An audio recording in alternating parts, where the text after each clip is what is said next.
আসসালামু আলাইকুম, welcome my another video. তো বন্ধুরা, সকাল সকাল আজকে ধান ভাঙার জন্য মেলে গেলাম। তো আসলে সকালে উঠে ধান ভাঙাটা সিরিয়াল থাকে না, এই জন্য আর কি সকাল সকাল ধান ভাঙলাম। এখন মনে করতেছেন যে এত সকালে ধান ভাঙার কী দরকার। আসলে আজকে কাজ ছিল অনেক, সেই ভিডিওটা আপনারা দেখতে পাবেন এই ভিডিওর মাধ্যমে। আজকে আমি সারাদিন কী করছি। তো ধান ভাঙার মেলে আমি আজকে গেলাম। সকাল সকাল যাক, ড্রাইভার ছিল, ড্রাইভার থাকার কারণে আসলে অত সময় লাগেনি, বেশিক্ষণ লাগেনি। মূলত ধান আমি নিয়ে এসেছি এই কারণে, আসলে ধানে সিদ্ধ করার পর কোনো রোদ ছিল না। এই ধানগুলো 6 দিন লাগছে শুকাইতে। তো এই জন্য আসলে ধানটা বেশি দিন রাখবো না। তো এই জন্য আর কি সকালে মিলে নিয়ে আসছি। কাজ ছিল আজকে অনেক, প্রচুর কাজ থাকার কারণে সকাল সকাল আইছি। তো দেখতে পাচ্ছেন আমি কিন্তু ধান ভেঙে এসে আবার এই যে গম বাড়িতে আইছি। পাওয়ার টিলার দেখতেছেন, আসলে গম ছিটার পরে কিন্তু পাওয়ার টিলার দিয়ে জমি চাষ করতে হয়। তো এই যে মনে করতেছেন গমের বস্তা খুলতেছি। তো গত বছর 25 কেজি দিছিলাম, এবারে 5 কেজি দিছি বেশি, এই জন্য যে কবুতর পাখি আসলে এগুলা খেয়ে ফেলে। সকাল সকাল উঠতে তো পারি না, তো সকাল সকাল গম বাড়ি আস্তে আস্তে পাখি সব খেয়ে ফেলে, ঠিক আছে। এই জন্য আর কি 5 কেজি বেশি দিছি, যে যদি 5-6 কেজি খাইয়ে ফেলো তারপর 25 কেজি টেকবে। এখন বাকিটা আল্লাহ ভরসা। আর গমের বীজ ভালোটাই নিয়ে আসছি, যাতে গম ভালো হয়, দানা ভালো হয়। সেই জন্য এখন মনে করেন আমি প্রস্তুতি নিচ্ছি যে গমের বীজ জমিতে আমি ছিটাবো, কারণ নিজের কাজ নিচে করাই ভালো। তো দেখতে থাকুন আমার আজকে ভিডিওটা। আজকে আমি সারাদিন কী করছি না করছি আপনারা দেখতে পারবেন আমার এই ভিডিওর মাধ্যমে। আসলে একটা মানুষের সকাল থেকে এবং বিকেল 5টা পর্যন্ত কতগুলো যে কাজ থাকে, যদি কাজের সময় যদি সঠিক সময় যদি কাজ না করেন, আসলে কাজকে অবহেলা করেন, কিন্তু কাজ জমা থাকে, ঠিক আছে। তা আমি কিন্তু দেখতেছেন গম অলরেডি ঢালছি আমার গামলায়। তো গামলা আমরা বলি, অন্য অন্য জায়গায় মালসাও বলে।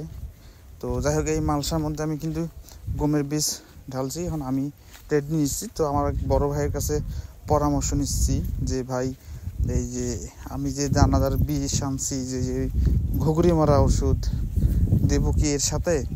তা ও বলতেছে যেটা ভালো হয় সেটা কর। তা আমি আসলে অতটা জানি না যে কোনটা করলে ভালো হবে, কোনটা না করলে আসলে।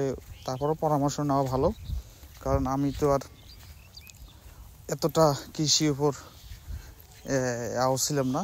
এখন না অ্যাক্টিভ আছি, কারণ যেহেতু বিদেশ থেকে বাংলাদেশে আছি, তো যেহেতু চাষবাস করে খাইতেই হবে, তো সেই জন্য আসলে পরামর্শটা নেওয়াটাও জরুরি দরকার। তো এই জন্য পরামর্শ নিলাম, এবং তার কাছেও আমি এগিয়ে যাচ্ছি যে আসলে কি বলে, সোনা দানা, যেহেতু বাতাস প্রচুর। তো সে আসলো আমার কাছে, আমার বড় ভাই। তো দেখতেছে কয় ভালোই আছে গমের বীজ, তারপরে মোটামুটি দেওয়া নাকবেন নাই। তো এইভাবে সিটা গমের কোনো সমস্যা নেই। তো আমিও আরো আল্লাহ ভরসা করি, বিসমিল্লাহ বলে শুরু করলাম যে দেখি কি করা যায়। তা আমিও এর আগে কিন্তু ধানের পাটের দেখছেন যে আমি নিজেই সার ছিটাইছি জমিতে। হ্যাঁ, ধান বাড়িতেও আমি সার ছিটেছি নিজেই, মাশাআল্লাহ সব কিছুই ভালো হয়েছে।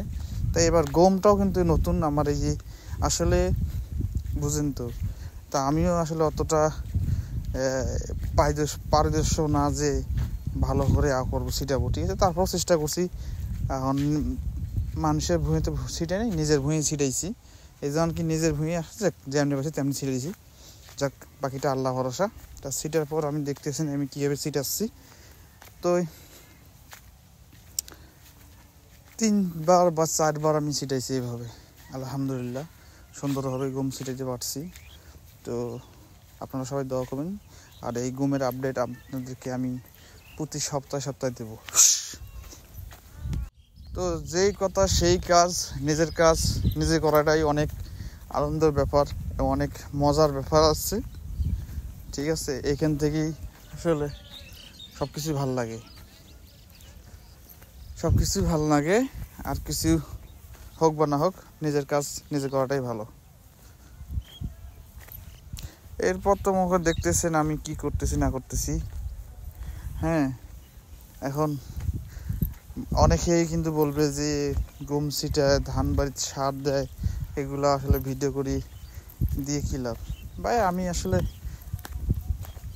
ভিডিও করার জন্য আসলে এগুলো মানুষকে দেখানোর চেষ্টা করি যে আসলে কেমন হয় না হয়, পরামর্শটা নেই। অনেকেই ইনবক্সে বা মেসেজ করেন যে এটা করলে এটা ভালো হয়, ওটা করলে ওটা ভালো হয়। তো অনেকের পরামর্শ ভালো, অনেকের পরামর্শ আসলে আমার মতোই। তো যাই হোক, কৃষিকাজকে কখনো অবহেলা করবেন না। যে যেটা জানেন সেটা পরামর্শ দিবেন, সেটা ট্রাই করার চেষ্টা করব। আর দেখতে পারতেছেন প্রায় কিন্তু আমি গম ছিটানো শেষের দিক। আমি কিন্তু এই গম 3বার ছিটাইছি, একবার না, দুইবার না, 3বার। কারণ গম বীজ কিন্তু বেশ একবারে হয় না। তো 3বার ছিটার পর আমি ভাবলাম যাক, এটা তো আর কোনো সমস্যা নাই। 3বার, প্রথম না পাতলা হবে, দ্বিতীয় না আর একটু হবে, তারপর না একটু পারফেক্ট জায়গায় পড়বে। তো এই নিয়ত করে আসলে আমি গম ছিটানো শুরু করছি আমি। তাই সবাই দোয়া করবে। আর গমের আপডেট আপনাদেরকে আমি প্রতি সপ্তাহে দেবো। কিন্তু একটা জ্বালা আছে, এই গমের পেছনে কাহিনী আছে। যারাই গম গাড়েন না কেন, তবে 8-10 দিন পাখির উপর এবং কবুতরের উপর চোখ রাখতে হবে, নাহলে কিন্তু গম আপনার গমের জায়গা থাকবে না। লাস্টে কষ্টই হবে। এই হাল বোয়া, পাওয়ার টিলার জমি চাষ করবেন, যে ওই টাকাটা সার যে দিচ্ছেন, গমের বীজ যে কিনছেন, সেটা কিন্তু আপনাদের বৃথা চলে যাবে। ঠিক আছে? আর তার সাথে জানাই দিই আমার এই গম বাড়িতে কত টাকা খরচ পড়লে যাব। তো আপনাদেরকে আমি একটা হিসাব দিই। যেহেতু আমি 30 কেজি গম আনছি, গমের বীজ এখন যেহেতু 1350 টাকা কিনেছে আমার কাছ থেকে। এর আগে ছিল 1250 টাকা, কিন্তু এখন সবাই গম গাড়ার কারণে আমার কাছ থেকে 50 টাকা বেশি নিছে। তা 50 টাকা বেশি নোক, সেটা কোনো ব্যাপার না। গমের বীজ ভালো হলে হল। এখন মনে করেন 1350 টাকা কম 2000 টাকা গমের বীজ আনছি, আর আপনার হচ্ছে সার আনছি 1000 টাকার। তাইলে ওইদিকে ধরেন 3000 টাকা, 50 টাকা কম 3000 টাকা। আর এইখানে মনে হাল যাবত এমনি ইত্যাদি খরচ 1500 টাকা। তো অলরেডি আমার কিন্তু 4500 টাকা খরচ হয়ে গেছে। তা এরপর কিন্তু পানি দিতে হবে সেচ দিয়ে। তারপরে আপনার সকাল করে উঠে এসে গম বাড়িতে কাটা দিয়ে শীত করতে হবে। শীত না করলে আসলে গমটা অত হবে না। যত আপনি গম বাড়িতে ওই মইয়ের মতো টানবেন কাটা দিয়ে, সেটা কিন্তু গম ভালো হবে, গমের গাছ থোপাবে ভালো। তারপরে শীত থাকবে না, গমটা তাড়াতাড়ি হবে। হ্যাঁ, এটা আসলে অনেক পদ্ধতি আছে। তা আমি কীভাবে করবো, গমের যত্ন করি, সেটা আপনাদেরকে আমি দেখাবো ইনশাল্লাহ, যদি বাসে থাকি। আর আপনারা যদি বাসে থাকেন ইনশাল্লাহ আমার ভিডিও দেখতে পারবেন। আসলে অতটা চিন্তা ভাবনা করি না, যেটা গাছছি আল্লাহ যেটা দেবে সেটা রিজিকে আছে, সেটাই পাবো। তারপরও নিজের চেষ্টা, আল্লাহ বলছে আমি দিছি তুমি করো। এখন আমি দিছি যে তুমি আমার ভরসায় থাকো, কিন্তু তুমি যদি নেও না করো সেটা হবে? এই জন্য আর কি আসলে মনে করেন নিজেকে যেরকম যত্ন করেন, সেরকম যে কোনো ফসলের জমি, যে কোনো জিনিস আপনি নিজের মতো যত্ন করবেন।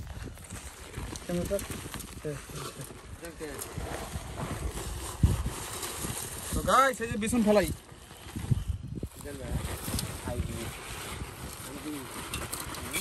খুলিয়ে তো করতে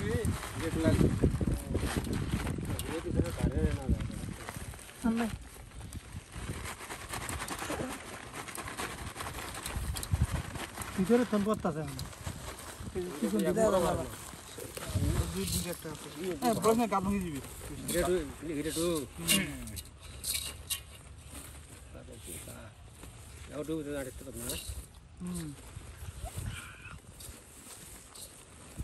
ছাগল গলা পাতা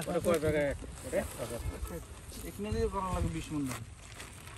আসার ওইটা কি আর ঢালবেন? উলে মোটা নয় আরে মিশাল কি বাপ, এক দুইটা মিশালাম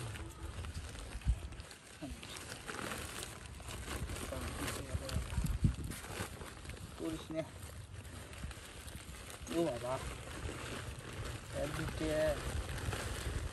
আরে আস্তে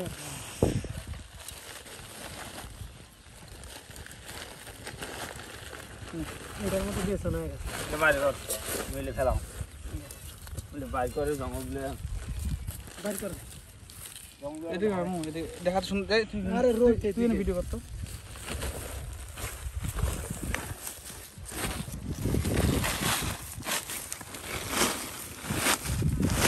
ও ঠিক আছে সুন্দর করে ফুল ভিডিও বুঝছে তো গাইস পেছন ফেলামো আমরা এই দেখতেছেন পেছন ফেলবানছি তো এই পেছন কত কি করা লাগে কল খাট পেছন ধান করে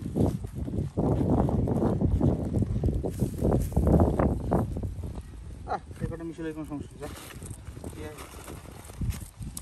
কলা ভাজা দিচ্ছি কলা ভাজি আনগা যায় যা ওইখান থেকে কোনো ভিডিও করে নিয়ে যা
তো গাইস দেখেন বিছন ফেলাইতেছে হ্যাঁ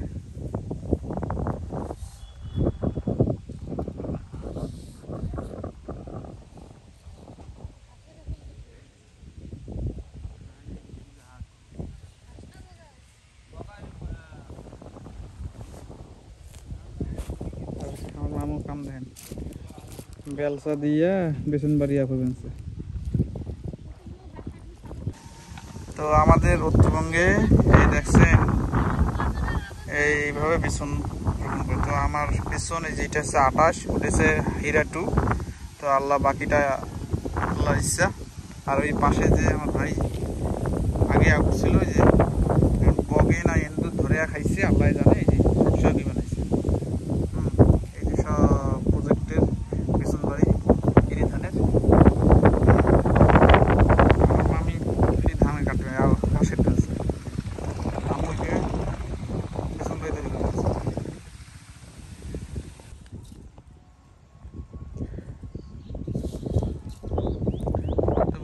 এই যে বেসন ফেলাইতেছে আমার বড় ভাই প্রেসিডেন্ট ইরশাদ ভাই পলিথিন বিছিয়ে রাখছেন শীত যাতে না পড়ে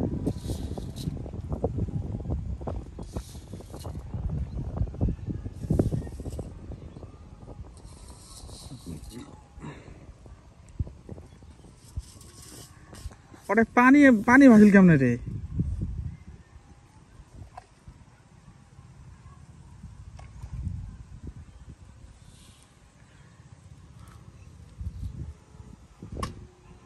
হয়েছে থো ওটে কামলাটা তুমি তো কোটে এটে ও দি দেও তোর কি খাইছে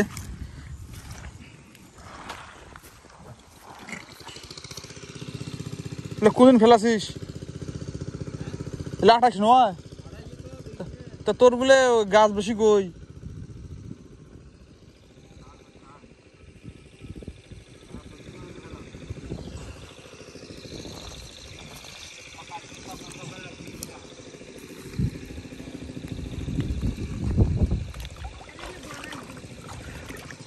রে বগা হাঁটছে রে বেসন কই তোর? হ্যাঁ, আরে নাই, সাপও গেছে এদিক দিয়ে। এই সকালে সাপ গেছে, এই যে সাপ গেছে।